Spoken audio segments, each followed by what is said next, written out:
Depuis la fin de la Seconde Guerre mondiale, les porte-avions, leurs appareils et leurs armements se sont transformés. Cette évolution rapide est non seulement le fruit de la guerre elle-même, mais elle est également due à un événement majeur, l'arrivée du moteur à réaction.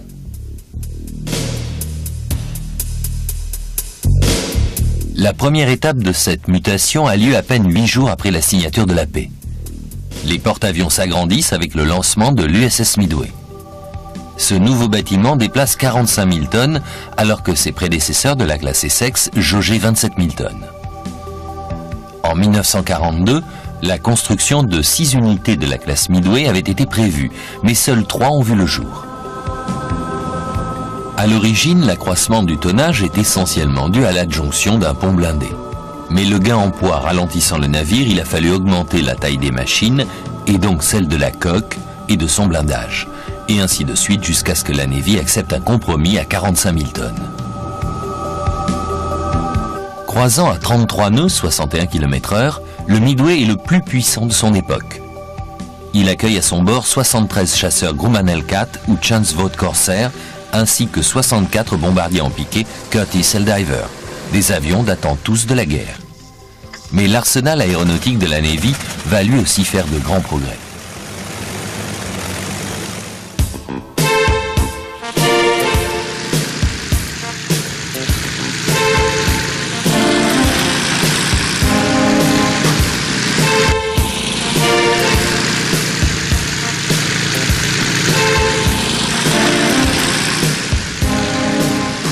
En effet, les constructeurs travaillent à produire une nouvelle génération d'appareils.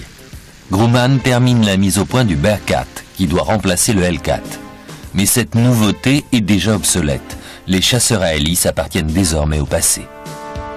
Toutefois, il faudra encore plusieurs années au turboréacteur pour faire quelques progrès afin d'améliorer son efficacité et sa puissance.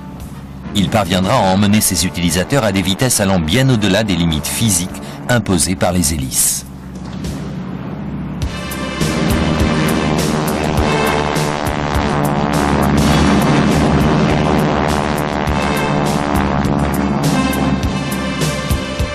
Pendant la guerre, les commandes de nouveaux types d'avions ont afflué et plusieurs prototypes sont en cours d'essai ou en fin de montage au sortir du conflit.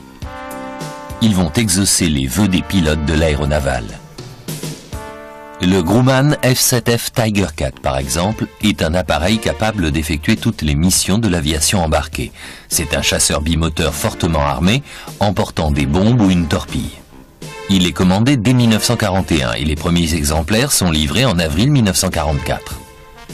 Affectés au Marine Corps, ces avions ne seront équipés pour les opérations sur porte-avions qu'après la fin du conflit. Seuls quelques-uns opéreront de nuit.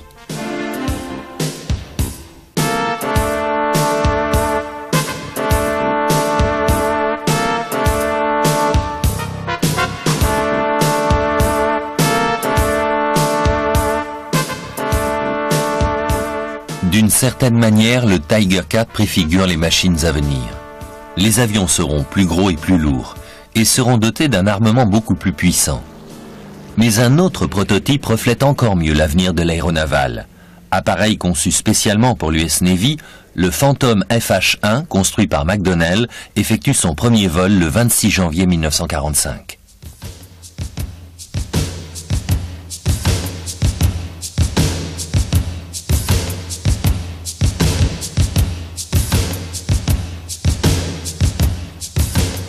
Cette version initiale du Phantom, premier chasseur à réaction de l'US Navy, décolle pour la première fois du pont du Coral Sea en juillet 1946. La rapidité de son évolution illustre un progrès considérable. Le Phantom devait à l'origine recevoir 6 petits turboréacteurs, mais avant même que la construction ne commence, ses plans ont été simplifiés pour ne compter que 2 moteurs, beaucoup plus puissants. Le rythme des progrès dans le développement des turboréacteurs oblige également les constructeurs à résoudre rapidement de nouveaux problèmes en matière de cellules. Pour la Navy, l'adaptation des nouveaux appareils aux opérations embarquées entraîne un certain nombre d'innovations dans les airs et sur mer.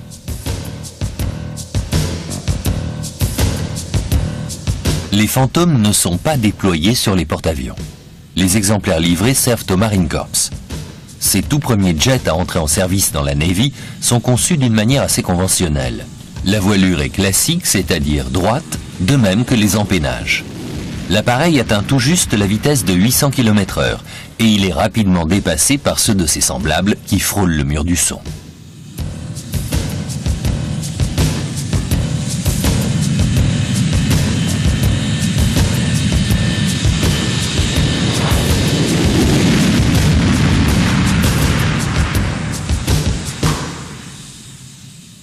On peut voir le FH-1 comme une machine purement expérimentale. Il n'entre en production qu'en raison de sa conception éminemment judicieuse. En tant qu'avion d'essai, il ouvre de nombreuses voies et met en évidence les problèmes qu'il va falloir résoudre pour utiliser des jets sur les porte-avions. Il est le fruit du développement exponentiel de l'aviation juste après la guerre. Les nombreuses expérimentations de ces années fastueuses vont conduire à des avancées considérables non seulement dans le domaine de la propulsion, mais aussi dans ceux des méthodes de fabrication, des matériaux, des commandes de vol et de la sécurité des équipages.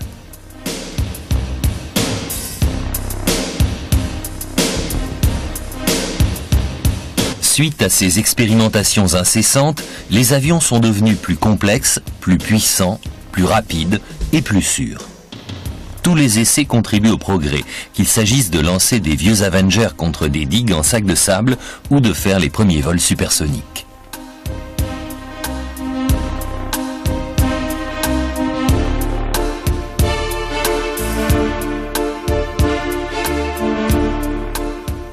L'amélioration continue des moteurs à réaction, l'augmentation de leur puissance et de leur réponse, la diminution de leur consommation et de leur poids sont au cœur des immenses progrès de l'aviation de l'après-guerre.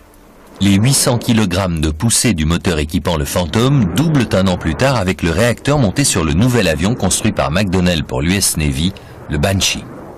Doté lui aussi de 2 moteurs, il va effectuer de nombreuses missions de combat en Corée. La rapidité du développement des turboréacteurs va de pair avec les progrès en matière d'aérodynamique. En effet, beaucoup d'aspects de la conception des formes classiques sont incompatibles avec les vitesses supersoniques. Des configurations très originales sont testées, comme le Cutlass de Chance Vought au profil étonnamment moderne. Les nouveaux avions apparaissent et disparaissent rapidement. Les pertes sont nombreuses à cause des accidents et des équipements défectueux. De plus, la Navy commande en quantité relativement modeste. Les appareils ne restent donc pas longtemps en service.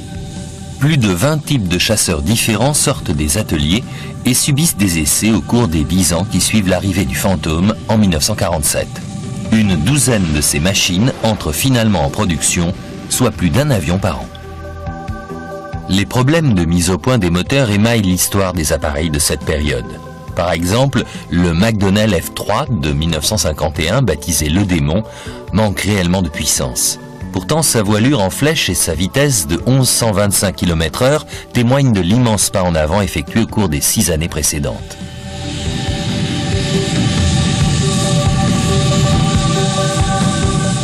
La plupart des avions de cette génération n'auront qu'une vie opérationnelle limitée, mais certains vont réussir à faire une longue carrière.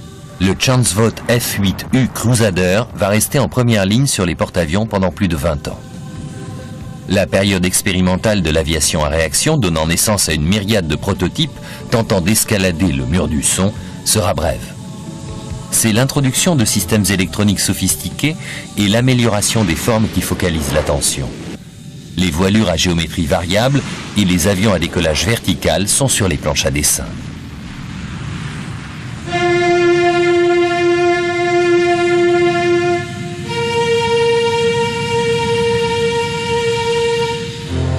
Tous les avions à réaction affichent des caractéristiques qui les rendent de plus en plus difficiles à utiliser sur un porte-avions.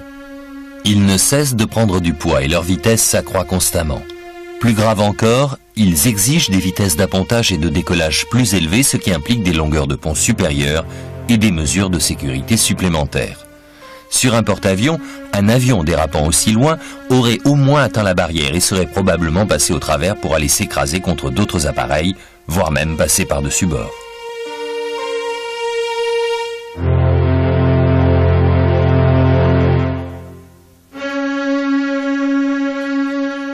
L'accroissement de la vitesse des avions pose également un autre problème.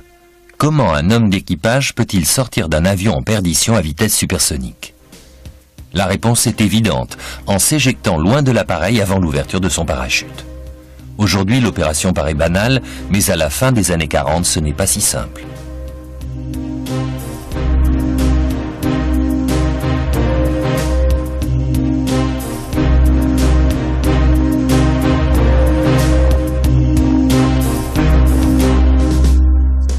Il faut effectuer beaucoup d'essais pour résoudre les problèmes de sécurité des équipages. Déterminer quelle force le corps humain peut encaisser à l'éjection, savoir ce qui arrive au visage lorsqu'il se trouve brusquement dans un courant d'air à 1000 km/h. Quelle sera la trajectoire du siège éjectable? Peut-on éjecter 2 membres d'équipage sans qu'ils ne viennent s'écraser sur la dérive de l'avion?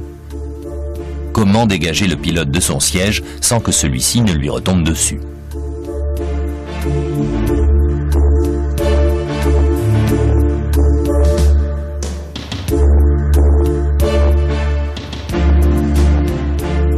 Le siège éjectable ajoute un poids considérable à l'avion, ce qui démontre les effets pervers du progrès.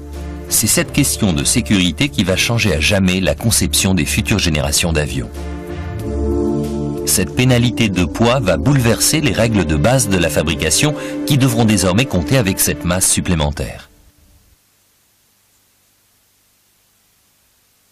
Autre exemple, les vitesses supersoniques imposent de nouvelles formes aux voilures, ce qui résout le problème de l'arrachement des ailes dû à la vitesse. Et grâce à ces nouvelles formes, les vitesses d'atterrissage sont plus élevées. Les crosses d'appontage et les brins d'arrêt doivent subir des modifications, et ainsi de suite. Un progrès dans un domaine entraîne de nouveaux problèmes ailleurs, ou plutôt dans le cas de la vitesse des jets, toute une série de problèmes. En effet, les jets imposent des changements considérables à la forme et au système de bord des porte-avions. 3 améliorations majeures apparaissent au début des années 50. L'adjonction d'un pont oblique, le retour de la catapulte et l'adoption de systèmes électroniques d'aide à l'appontage qui vont remplacer le batsman pour le guidage des pilotes vers le pont.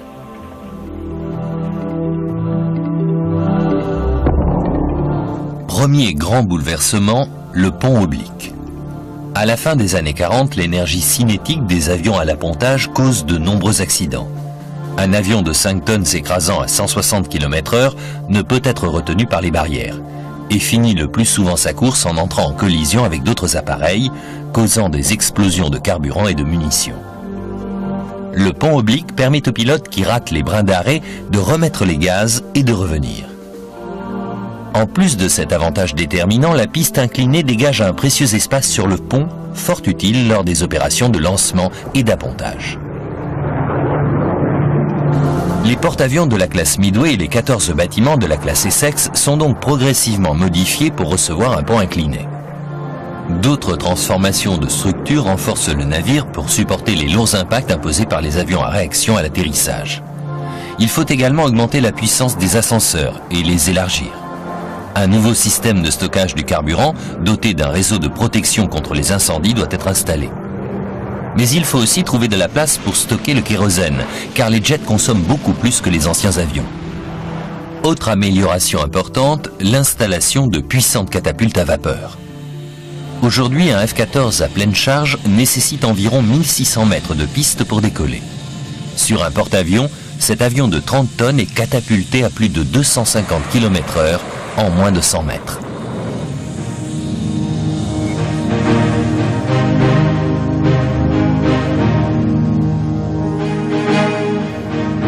Les gros porte-avions de la guerre, encore en service, ont subi de nombreuses transformations. À chaque passage en cale sèche, de nouveaux systèmes viennent s'ajouter. La plus grande révolution sur le pont de ces gros navires est la disparition du traditionnel batsman, dont la gestuelle indiquait au pilote l'attitude de son appareil à l'appontage. Avec la grande vitesse des jets, le batsman n'a plus le temps d'apprécier la situation et de la signaler au pilote, et encore moins de lui indiquer des corrections. Cet intermédiaire humain est supprimé au profit d'une signalisation lumineuse.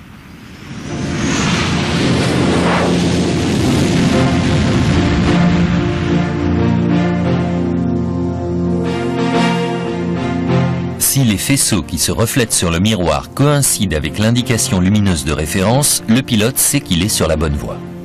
La moindre déviation et son intensité vont permettre au pilote de réagir en conséquence.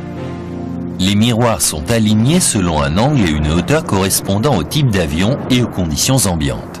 Le pilote fait ainsi descendre son appareil avec une grande précision en suivant des points lumineux en toute sécurité. Pour une fois, la théorie et la pratique se rejoignent. On estime en effet que les ponts inclinés et les systèmes optiques d'appontage ont diminué de moitié le nombre d'accidents sur les porte-avions de l'US Navy. Les premières expérimentations d'appontage automatisé datent des années 50 et 60. Le pilotage est entièrement pris en charge depuis le navire pour récupérer l'avion sans intervention du pilote. En 1952, une nouvelle classe de porte-avions, les Forrestal, est mise en chantier. Toutes les dernières améliorations sont montées sur un nouveau type de coque. Une fois de plus, la taille des bâtiments augmente puisque le tonnage passe à 60 000 tonnes, soit 15 000 de plus que les navires de la classe Midway. La raison principale de cette croissance vient de la nécessité d'accueillir à bord des avions désormais plus gros.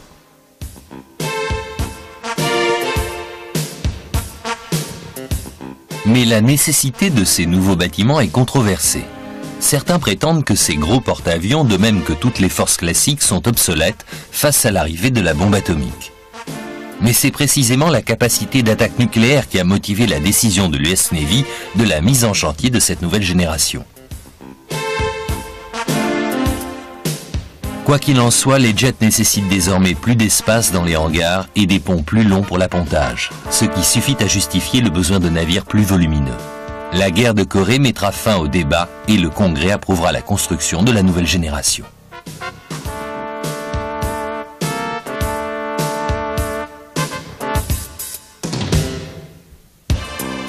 Pour la première fois, le pont d'envol est intégré à la structure de la coque, ce qui lui confère une plus grande résistance. Pour la première fois également, sa longueur totale dépasse 300 mètres sur une largeur de 72 mètres. Pour atteindre une vitesse de 33 nœuds, 61 km/h, ces 8 chaudières à vapeur fournissent 260 000 chevaux. Tout à bord est énorme et la construction du navire est une cascade de nouveaux défis techniques. Les méthodes d'élaboration du Forrestal sont toujours en vigueur aujourd'hui.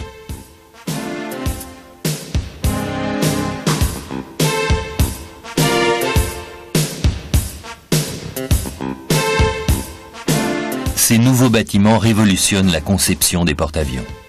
Les ascenseurs centraux disparaissent pour laisser place à 4 ascenseurs de côté, 1 à bâbord, 3 à tribord. Le pont incliné est équipé de 2 catapultes supplémentaires, soit un total de 4. On peut ainsi lancer 8 avions par minute.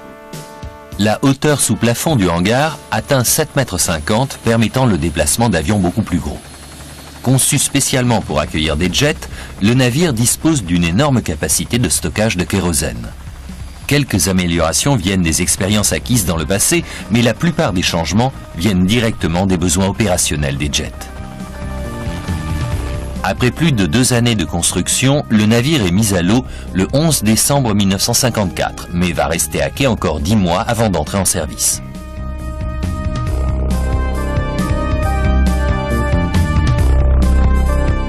Peu à peu, il prend vie. Une fois ses chaudières allumées, il fournit sa propre énergie. Les ouvriers du chantier, plombiers, techniciens de communication, charpentiers, électriciens, quittent son bord à mesure que leur travail se termine. Ils sont remplacés par des matelots spécialisés qui viennent se familiariser avec les nouveaux équipements. D'autres marins montent à bord pour recevoir une formation.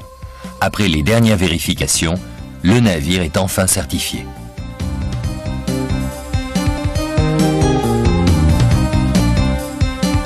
Le 1er octobre 1955, l'USS Forrestal entre en service dans l'US Navy et commence ses essais en mer.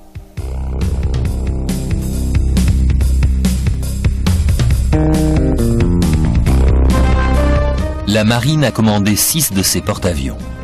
Les navires subissent des modifications considérables pendant leur fabrication. Les 4 premiers exemplaires sont similaires, mais les 2 derniers sont tellement différents qu'ils entrent dans une nouvelle classe.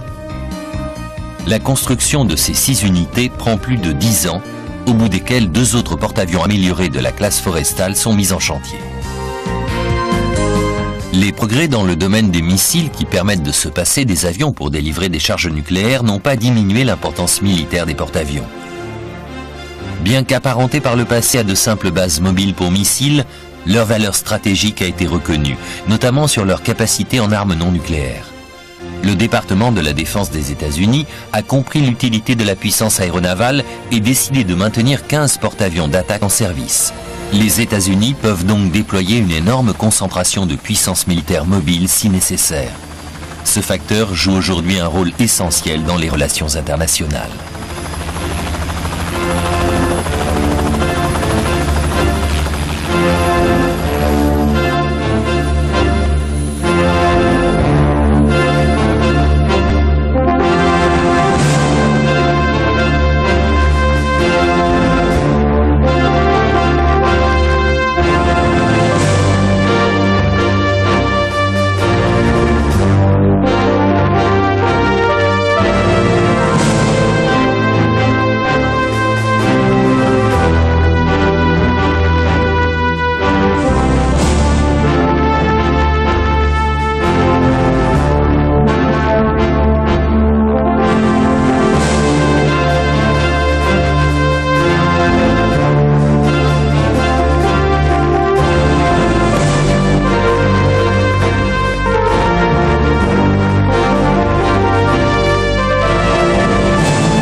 Des digues en sac de sable ou de faire les premiers vols supersoniques.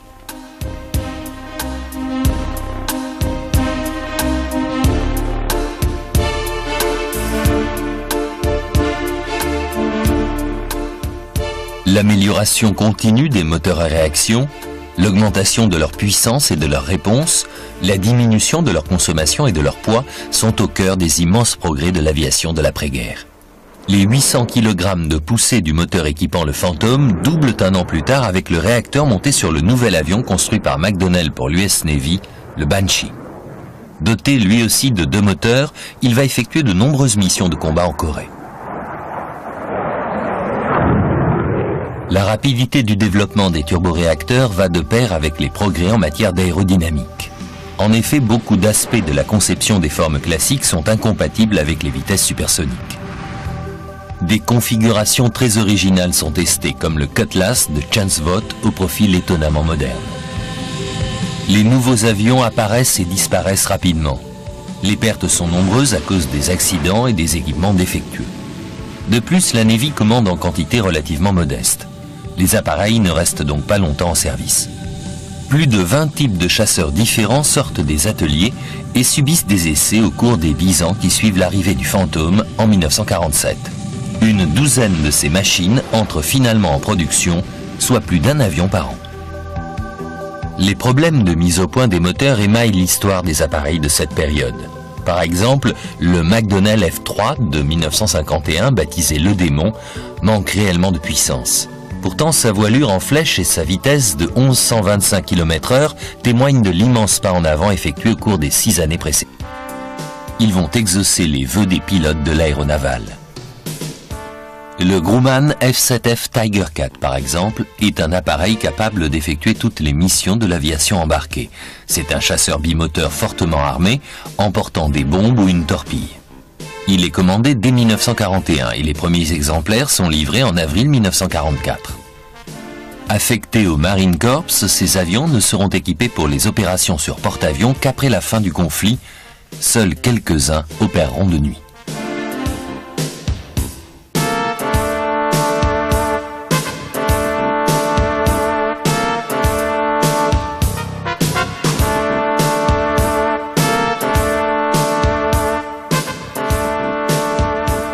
D'une certaine manière, le Tiger IV préfigure les machines à venir. Les avions seront plus gros et plus lourds. et seront dotés d'un armement beaucoup plus puissant. Mais un autre prototype reflète encore mieux l'avenir de l'aéronaval. Appareil conçu spécialement pour l'US Navy, le Phantom FH-1, construit par McDonnell, effectue son premier vol le 26 janvier 1945.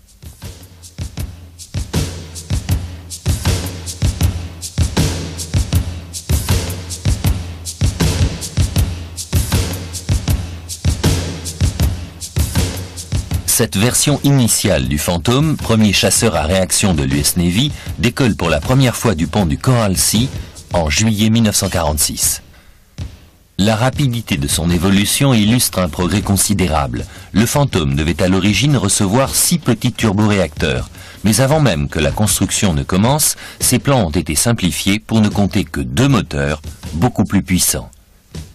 Le rythme des progrès dans le développement des turboréacteurs oblige également les constructeurs à résoudre rapidement de nouveaux problèmes en matière de cellules.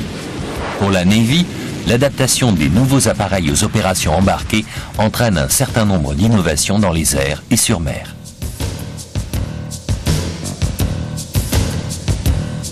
Les Phantoms ne sont pas déployés sur les porte-avions. Les exemplaires livrés servent au Marine Corps. Ces tout premiers jets à entrer en service dans la Navy sont conçus d'une manière assez conventionnelle. La voilure est classique, c'est-à-dire droite, de même que les empennages. L'appareil atteint tout juste la vitesse de 800 km/h et il est rapidement dépassé par ceux de ses semblables qui frôlent le mur du son.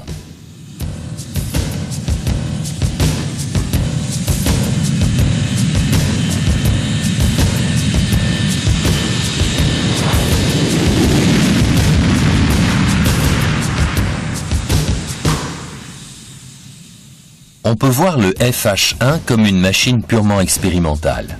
Il n'entre en production qu'en raison de sa conception éminemment judicieuse. En tant qu'avion d'essai, il ouvre de nombreuses voies et met en évidence les problèmes qu'il va falloir résoudre pour utiliser des jets sur les porte-avions. Il est le fruit du développement exponentiel de l'aviation juste après la guerre. Les nombreuses expérimentations de ces années fastueuses vont conduire à des avancées considérables non seulement dans le domaine de la propulsion, mais aussi dans ceux des méthodes de fabrication, des matériaux, des commandes de vol et de la sécurité des équipages.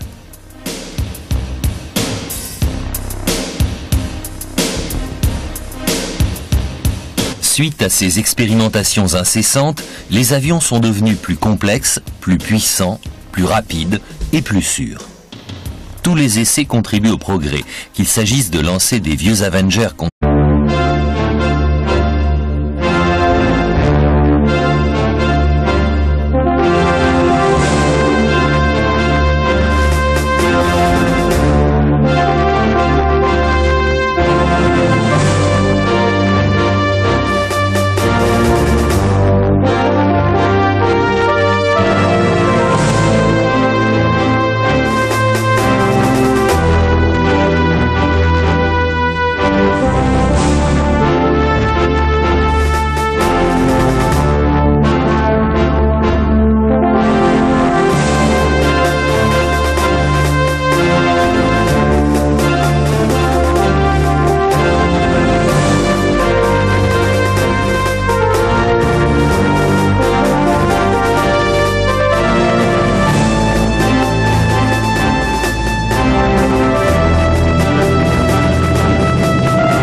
Depuis la fin de la Seconde Guerre mondiale, les porte-avions, leurs appareils et leurs armements se sont transformés.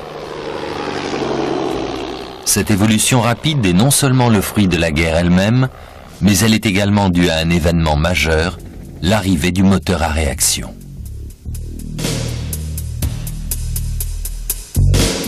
La première étape de cette mutation a lieu à peine 8 jours après la signature de la paix.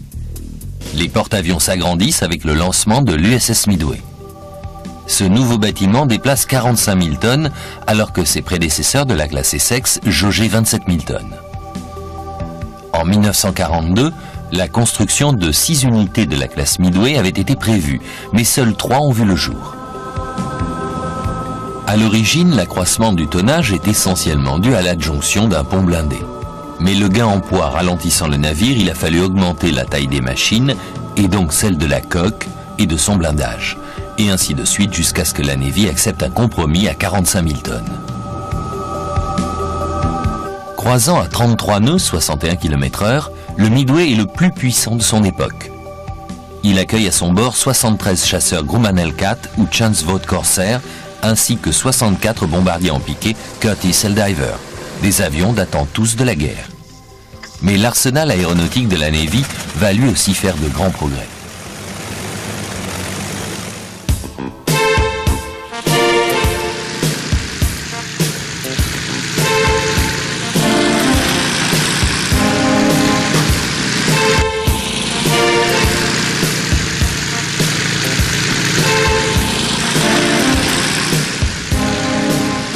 En effet, les constructeurs travaillent à produire une nouvelle génération d'appareils.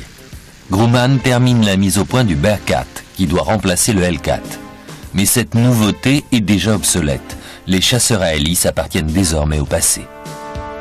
Toutefois, il faudra encore plusieurs années au turboréacteur pour faire quelques progrès afin d'améliorer son efficacité et sa puissance.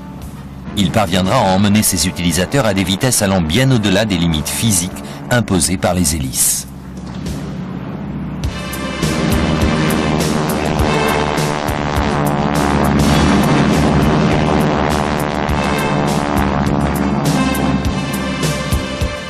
Pendant la guerre, les commandes de nouveaux types d'avions ont afflué et plusieurs prototypes sont en cours d'essai ou en fin de montage au sortir du conflit.